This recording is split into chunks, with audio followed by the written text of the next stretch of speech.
No es ninguna casualidad que en el mundo tengamos 100 personas que tienen el mismo capital que 4.600 millones de personas. 100 igual que 4.600 millones. No es casualidad. Es como se ha organizado el mundo, con un desprecio brutal por los que sufren, por los más pobres, por los sectores medios. Tampoco es casualidad que después de 4 años de neoliberalismo la Argentina hubiese aumentado, según los propios números del neoliberalismo, 12 puntos la pobreza, llegando de 29 a 41. No es casualidad que en el mismo tramo de la vida de los argentinos se haya batido el récord de Hilux vendidas, por ejemplo. Miles y miles, es decir, una fabulosa concentración de la riqueza. Eso fue lo que consiguió el neoliberalismo. Y eso es lo que ahora padecemos, porque se sumó la pandemia. El campo durante la pandemia dejó a 7.000 personas sin trabajo. Es decir, no aumentó 100 trabajos, perdió 7.000. No aporta más que a sus propias fortunas. Alguien que tiene 20.000 hectáreas no va a opinar a favor de los que simplemente quieren un pedazo de pan en la mesa. La va a querer toda para él. Y de eso se trata, esta es la discusión, esta es la pulseada con el gobierno. El gobierno fue votado por la mayoría de la gente que quería una inclusión dentro del reparto de la renta que se da en la Argentina, y no otra vez la concentración casi mafiosa que se da de una élite que se queda con el 70% de lo que el país da, mientras le deja al 70, al 80%, tan solo el 30%. Escúchelo a Chemes, él va a decir que esto es desafortunado, que esto es peligroso, él va a ser amenazante, y usted tiene que tomar posición. Usted tiene que no permanecer indiferente. Si quiere estar a favor de él, si le da la argumentación para hacerlo, hágalo, pero no se quede mirando para otro lado, porque estamos discutiendo por una cosa muy importante. Son millones de personas las que están esperando un pedazo de pan, y no ese pan que yo le comentaba ayer, promocionado por los canales que lo ponen en el agua, después en el horno y lo sacan para comer pan duro, que al parecer para esa gente es lo único que le corresponde a los pobres. Escúchelo a este señor Chemes. Estamos sorprendidos porque ya venimos sabiendo qué es lo que piensa este gobierno con respecto al sector agropecuario, pero sí creemos que es sumamente peligroso avanzar como pretende el gobierno con estas medidas de incremento de retenciones. Creemos que es sumamente peligroso avanzar como pretende el gobierno con estas medidas de incremento de retenciones, porque obviamente lo que hace es empeorar la situación del sector o empeorar el panorama que ya está complicado de por sí. Así que creemos que son desafortunados estos anuncios o comentarios. No sé cómo tomarlos para el futuro del sector agropecuario. Mañana este hombre va a estar cara a cara con el presidente a las 3:30 de la tarde junto a los demás integrantes de la mesa de enlace. Hay algo que los debilita. Hubo un acuerdo de un sector del campo importante, valioso, por ejemplo para el tema del aceite. Hay un precio que se va a poder pagar en las actuales condiciones y hay una posibilidad para que sigan exportando, pero no todo para afuera, para los precios internacionales. Esa es tan solo la pelea. Hernán Letcher, economista, dice algo que me parece que también está en juego, es la sensibilidad que esta gente no tiene para pensar en los demás. Las retenciones no han generado empleo. No es anticampo. Más que 104% aumentó el precio. Lo que estamos discutiendo es si ese 104% corresponde que se lo quede un sector minoritario a costa de que lo paguemos nosotros en la mesa. No puedo creer el nivel de insensibilidad para defender a un sector que no le está yendo mal. Yo no tengo ningún problema con el sector agropecuario. Muéstrenme que pierden plata, porque si no pierden plata, dejen que los argentinos podamos vivir, respirar, comprar la carne, comer un asado. No, pará.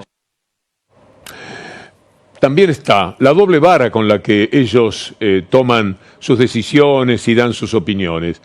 Lautaro Maislin conversó 2 veces en distintos momentos con Pellegrina, el hombre de la sociedad rural. Y vean ustedes que hay un gran cinismo, una hipocresía que es desbordante, que se sale de la pantalla, que se le va a caer encima. Cuando este hombre ve, por ideología, que estaba bien, no eran tanto problema las retenciones en determinado momento, y luego cambia esa opinión. Es interesante apreciar esto. Y dijo no se iba a tocar la retención y después en septiembre terminaron aumentando ese impuesto, esa carga impositiva, pidiéndole un esfuerzo al campo. Sí, no estuvo en julio. El presidente justo el año pasado vino Michetti porque él tuvo que viajar a Sudáfrica por el tema. Estuvo en julio un martes y el sábado estuvo Michetti. En ese día prometió que no se iba a tocar las retenciones, le preguntaron y después en septiembre le terminó aumentando la carga impositiva. Nosotros desde el campo entendemos y nos dolió muchísimo y lo manifestamos permanentemente. Bueno, fue una necesidad, ya se nos explicó, que el presidente se cansa de avisar y de decir que no es lo que ellos hubieran querido, pero bueno, ahí las tenemos en las retenciones. Tienen cara para todo, y hay que saberlo. Y estas cosas así lo demuestran. José Luis Gioja hoy puso el grito en el cielo, un poco acompañado por tantos otros gritos que queremos dar frente a tanta insolencia, a tanta extorsión, como la que hay que sobrellevar por ellos, por supuesto, representados por los medios de comunicación que son sus socios. La gente no sabe que Clarín es socia del campo, no sabe que La Nación es socia del campo, de los grandes capangas del campo. Y entonces cuando leen sus títulos piensan que es periodismo independiente, nada de periodismo independiente. Periodismo basura, siempre en contra del pueblo y siempre a favor de las élites. Por eso, a veces vale la pena escuchar cosas como estas. Es querer seguir defendiendo privilegios. Todos los que producen en la Argentina y que producen con pesos argentinos y lo producen con mano de obra argentina. No hay por qué dolarizar esos precios para el consumo en general. Hay que discutir todo lo que se pueda discutir, hay que dialogar todo lo que se pueda dialogar, pero los intereses de nuestro pueblo están por encima de los intereses de estas grandes corporaciones que se dedican a la exportación. Me dice el equipo de producción que han llegado 3 tuits de Alberto Fernández de estas últimas horas, de hace un ratito, así que los vamos a leer juntos si ustedes nos acompañan. Dice Alberto Fernández, nosotros no somos los que creemos que la mejor Argentina es la que excluye y ajusta. Nosotros creemos que la mejor Argentina es la que ampara, contiene a todos y les da lugar para desarrollarse, producir, dar trabajo y crecer. Eso es integrar el país. Otro tuit de Alberto Fernández, son 3 en total, vamos al siguiente. Y cuando hablamos de cuidar la mesa de los argentinos, no es para confrontar con un sector, es porque creemos que vivimos en una sociedad que es capaz de contemplar la experiencia y entender que no puede tropezarse una y otra vez con la misma piedra. Y el tercero de los tuits de hace un ratito nada más de Alberto Fernández dice lo siguiente, aquí va, nosotros no somos, es el primero, es el mismo. Bueno, estamos bien. Son tuits de hace un ratito nada más. Apareció. Para eso tenemos que unir esfuerzos, dice en el tercer tuit Alberto Fernández, los que producen, los que trabajan y el Estado. Y darnos cuenta de que tenemos una sola tarea, que es la tarea central de la política, que la gente pueda vivir tranquila. Los que queremos una Argentina igualitaria somos muchos más y hay que defenderlo, señor presidente. Abrazo partido. Hay que mantenerse muy firme frente a la extorsión. Mañana los títulos de los diarios, ¿sabe lo que van a hacer? Los de Manieto, los de Zaguier, muy fuertes, muy duros, firme contra eso. Si usted piensa que hay un pueblo que lo votó, ese pueblo aspira a que lo represente de la manera que usted sabe. Y está queriendo decir con estos tuits y con lo que dijo hoy y con lo que dijo en el reportaje del fin de semana. Así que todos estamos atentos y no temblamos por lo que digan los muy interesados en llevarse todo por delante. Los muy mentirosos además. Porque le vamos a mostrar ahora lo que fueron las mentiras manifestadas primero para cambiar un gobierno, alterando la democracia, claramente. Y luego, para justificar al gobierno, distraernos al gobierno neoliberal, y entonces seguir con la misma cantinela de lo que habían dicho hasta el 2015. ¿Usted se acuerda del Plan Cunita? ¿Sabe cuánta infamia hubo que sobrellevar en esa época para los que sabíamos en aquel momento y defendíamos las posiciones frente a lo que decían Clarín, Nación y los sectores del gobierno, los del Lofer? Pero vamos a hacer un poquito de historia, de pequeña memoria, con el spot que presentaba el Plan Cunita. El programa entrega a la familia un kit que incluye una cuna para el bebé, de fácil armado y sin necesidad de herramientas, y otros elementos para el desarrollo saludable del recién nacido. Todos sus artículos fueron hechos en el país con la máxima calidad, utilizando materiales seguros para el bebé. También incluye una guía editada por el Ministerio de Salud de la Nación. que le ofrece a cada familia la información sobre los cuidados de la madre y del recién nacido durante los primeros meses de vida. ¿Usted sabe lo que significaba esto para millones de mujeres?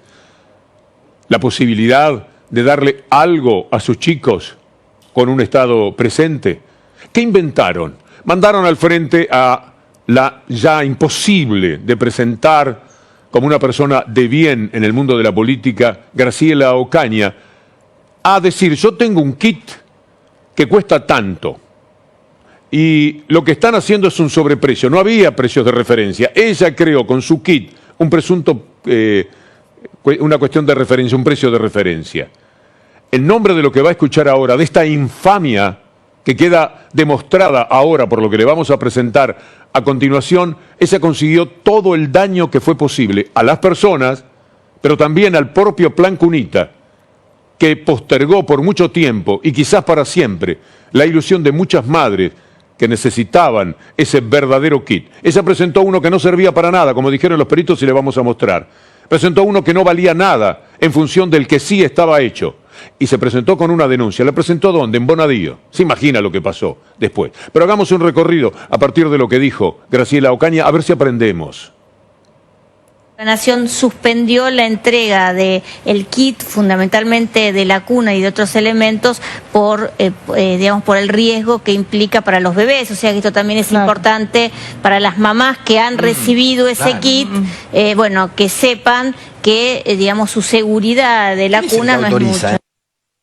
Era mentira, como le vamos a mostrar a continuación. Pero antes veamos la tarea conjunta llevada a cabo con el Grupo Clarín sobre este tema. Lo que va a haber es una nota de 1000 notas que hicieron en los 300 canales robados a través del fútbol por ese emporio. Entonces, ellos estaban jugando, el Ocaña era un pretexto. Lo que querían era ir contra el Plan Cunita, ir contra el pueblo, ir contra la gente, una vez más, en nombre de seguir hablando de la corrupción para que no nos diéramos cuenta que la corrupción era meter jueces en la corte a dedo, que la corrupción era pagarle a los fondos buitres de la forma que le pagaron, que corrupción era darle todo a los capangas del campo, quitando las retenciones y al mismo tiempo teniendo que solucionar eso, quitando los subsidios que tanto ayudaban a vivir. Verbigracia, lo que hablábamos ayer sobre el transporte. Vean cómo tomaban en el grupo las palabras de Ocaña. El gobierno derogó el Plan Cunita de Cristina por peligroso, Nicolás. Sí, el Plan Cunita lo había lanzado la expresidenta. Es una entrega masiva de cientos, de decenas de miles de cunas, de sábanas, de elementos para madres recién nacidas. Un kit. Un kit, Cunita. Un desastre, el Plan Cunita. Aunque era una cuna, sábanas, era peligrosísimo. Bueno, pasó el tiempo. Lea esto con nosotros, acompáñenos por favor, porque este es el título que tiempo después, cuando ya poco puede hacerse hasta por el Plan Cunita, nos encontramos con que paso por paso como Bonadío y el PRO armaron la absurda causa. Plan Cunita, la pericia que derrumba la denuncia de Graciela Ocaña. Los especialistas determinaron por unanimidad que el material cumplía los objetivos buscados, que no se pudo determinar la existencia de sobreprecios ni de direccionamiento alguno en el proceso de licitación. Pero además, dicen, Plan Cunita, la pericia, las referencias a la legisladora atraviesan toda la pericia y no le dan la razón en ningún punto. A ver cuáles son. La longitud del Moisés, ese que ella decía que cuidado las madres tengan ojo, permite que el bebé esté acostado hasta que los bebés puedan sentarse o arrodillarse. El modelo presentado por la licenciada Ocaña, dicen los peritos, no cumple con esta norma. Mire qué infamia. Sigamos. La cuna presentada por la licenciada Ocaña está hecha de aglomerado, no cumple con lo solicitado. No tiene vergüenza esta señora. Sigamos. Los materiales del modelo presentado por la licenciada Ocaña no se encuentran homologados, es decir, no sirven de nada. Y el último, la distancia de los barrotes de la cuna presentada por la denunciante es peligrosa para un bebé de menos de 6 meses. Pero además tenía muchos elementos menos que el Plan Cunita, que las cunitas del Plan Cunita, que todo lo que concebía el Plan Cunita. Tremendo. Después Bonadío, en esos mismos días, dictaminaba que había que quemar 60.000 cunitas. Es decir, lo que había hecho el Estado, lo que había imaginado y que ya le vamos a mostrar, era un ejemplo en otros lugares del mundo, verbigracia, Estados Unidos, aquí había que quemarlo. Mira el grado de locura al que llegábamos entre Clarín, Nación, Ocaña y Bonadío. Bonadío ordenó destruir 60.000 cunitas. Pediatras y neonatólogos repudiaron la decisión judicial contra el plan Cunita. El Bonadío, que procesó a exfuncionarios por sobreprecios que no existían en la compra de Moisés, que servían y sacos de dormir, dispuso destruirlos por supuestos daños que podrían causar a los bebés, que los peritos dicen no había ningún tipo de daño, los pibitos podían estar hasta ponerse de rodillas, cantar y hacer algún movimiento con las patitas. Es muy triste, es muy vergonzoso esto a lo que nos han sometido. UNICEF protestaba la decisión de Bonadío. UNICEF cuestionó la decisión de Bonadío, lo hizo a partir de un comunicado en su página oficial de Facebook. La organización busca rever la decisión de quemar 60.000 kits. Finlandia y México, y agrego, ahora lo va a ver, Estados Unidos, también utilizan esos kits. Escuchemos a Alberto Fernández. Aquí está. Veámoslo ya mismo. En Estados Unidos y Finlandia son furor las cunas similares al plan Cunita que eliminó y demonizó el gobierno de Macri, que dijo hoy el principal de los señalados, pero mire que también estaba, por ejemplo, Goyán, Kreplak, toda esa gente y mucha más, tuvo que sufrir la denuncia de la enorme inútil del PAMI, de la enorme inútil política, de la persona que vive haciendo denuncias falsas. Revise, por favor, ponga Ocaña denuncias, todas falsas. Por esa mujer estaba también denunciado Aníbal Fernández. Me preocupa con el resto de las cosas porque empiezan a generar una importante fuerza de descreimiento generalizado, que en algunas cosas no se pueden explicar. Entonces dicen las cunas, que las cunas eran un cartón, que no sé qué cosa, no, las cunas eran una cosa bárbara, que para cualquier ranchito de los más humildes de nuestro país venía bárbaro, porque también venía una jugar para su mamá, que tenía derecho a ponerse unas sandalias como corresponde, un camisón, los chicos estar vestiditos como correspondían. Era un gesto fenomenal que yo creo que debiéramos volver en algún momento a ponerlo a funcionar. El que no lo quiere ver es porque es miope, pero es clarísimo que se utilizó a los medios masivos de comunicación, a la justicia, como una manera de perseguir mediáticamente y anular al peronismo y a lo que hoy es el Frente de Todos, es decir, nuestro proyecto político. Está clarísimo que fue así. Que ese lawfare continúa, lo dice bien el doctor Veraldi. Yo estoy dispuesto a hacer todos los esfuerzos posibles para que esta situación del lawfare termine en la Argentina, porque es un lawfare que se mantiene lamentablemente. Entonces, bueno, que el Consejo de la Magistratura, que es el órgano competente para juzgar a los magistrados, analice este caso y, bueno, si tengo razón, que promueva en definitiva el juicio político. Nada más que esto. Acá no hay apretada a nadie, no hay extorsión a nadie, sino simplemente usar los mecanismos que prevé la ley y la Constitución para que este tipo de cuestiones se solucione. Organización de la infamia era. Tenían a Rosenkrantz puesto a dedo a nombre de las corporaciones, que tuvo que borrar, que había trabajado para Clarín hasta el día anterior. Eso lo tenía puesto en la página y lo sacó porque se dio cuenta que era un escándalo. Y allí está. Pusieron a Bruglia y Bertuzzi, que no podían estar en esos lugares. De ninguna forma podían estar. Lo sabe cualquier estudiante de Derecho. No era para ellos, pero lo pusieron para que entregaran todo su servilismo. Y así en todos los casos. Y la gente de casación, sobre todo una sala, una perversa sala que lleva el número 4, sala 4 de casación penal, una vergüenza nacional. Geminiani, Hornos, Borinsky. Uno de ellos, Hornos, era el representante de la sala en las consultas e instrucciones que tenían que recibir de Mauricio Macri. 6 entradas en Casa Rosada que se correspondían con lo que al otro día o a los 2 días eran decisiones gravísimas tomadas contra gente de la oposición. Se llama Hornos el personaje. De él habla el diputado Eduardo Valdés.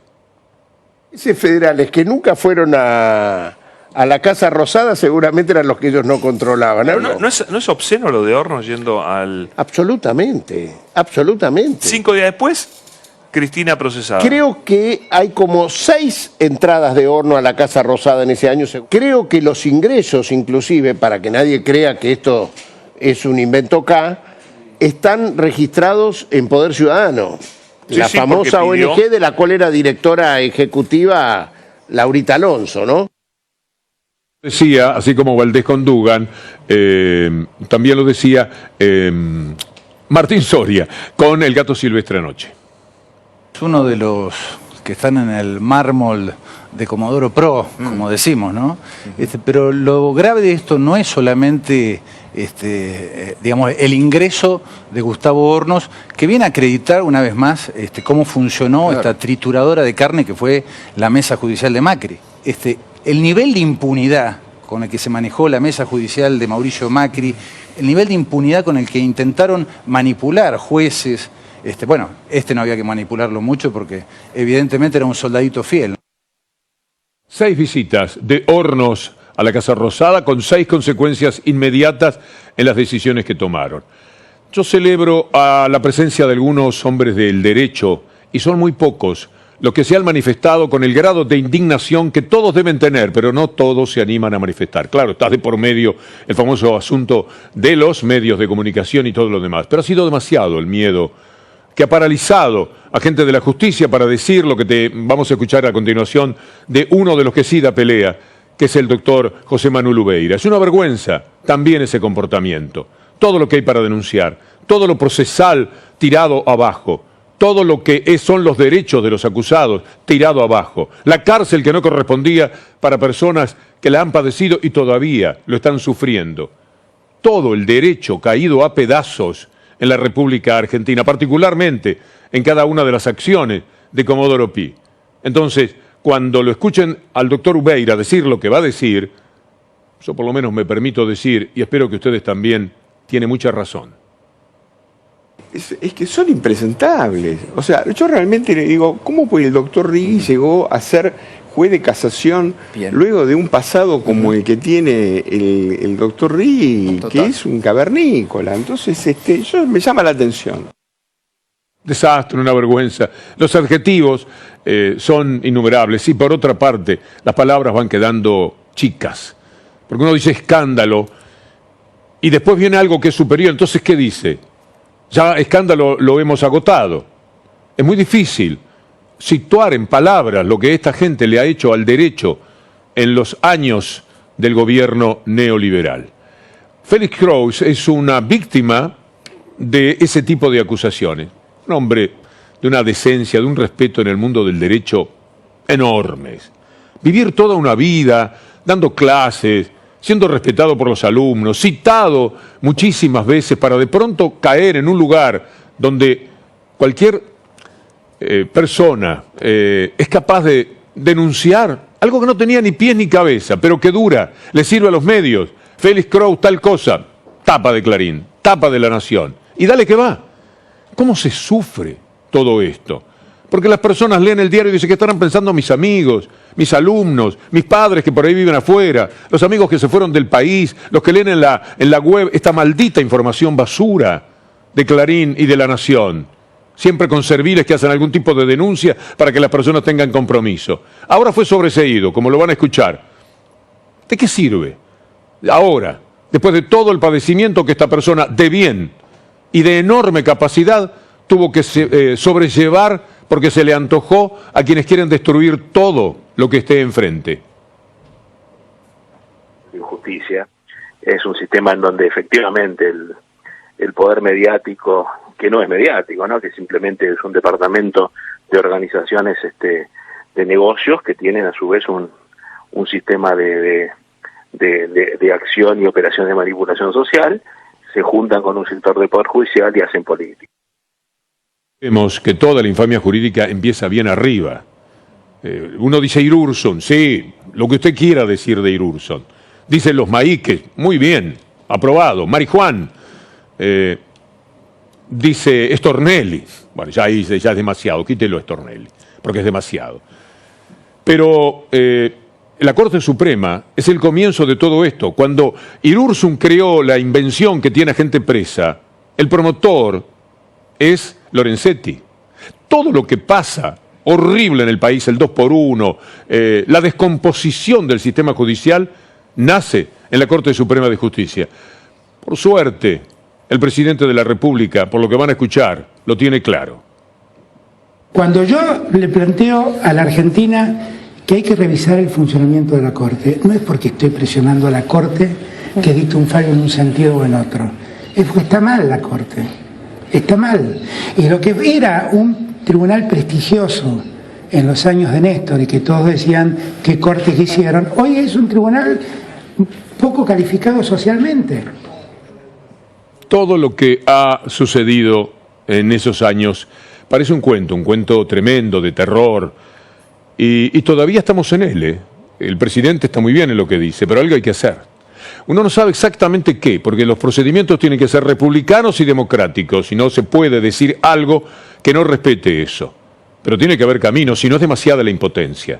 Por lo tanto, si el presidente tiene cabal conciencia de que la Corte es así, quienes lo asesoraron y le dijeron que ni siquiera se puede aumentar el número de integrantes de la Corte, no lo están ayudando. A esta Corte algo hay que hacerle. Primero, porque si fuera buena, igual 5, no pueden atender los miles de casos. Es entendible esto. Es una barbaridad. En realidad los grandes temas terminan en manos de secretarios que son los que redactan y los que hacen absolutamente todo, y ellos miran, leen un poco, le preguntan al secretario, ¿le parece? ¿Está bien esto? ¿Tomaron nota de alguna cosa más? Se interesan un poco, ponen la firma y se van a su casa con sus maravillosos sueldos y todo lo que significa las ínfulas, que era aquello que se ponían los griegos para mostrar su importancia, se van con sus ínfulas tranquilamente a sus casas. Es decir, hay que hacer algo con la justicia en la Argentina. Y que sea democrático o sea republicano no puede ser tampoco el ingenio. A la Corte Suprema hay que ponerle más integrantes, porque hacen falta si la Corte fuera buena, y es malísima, es deshonesta, es una Corte que es una vergüenza.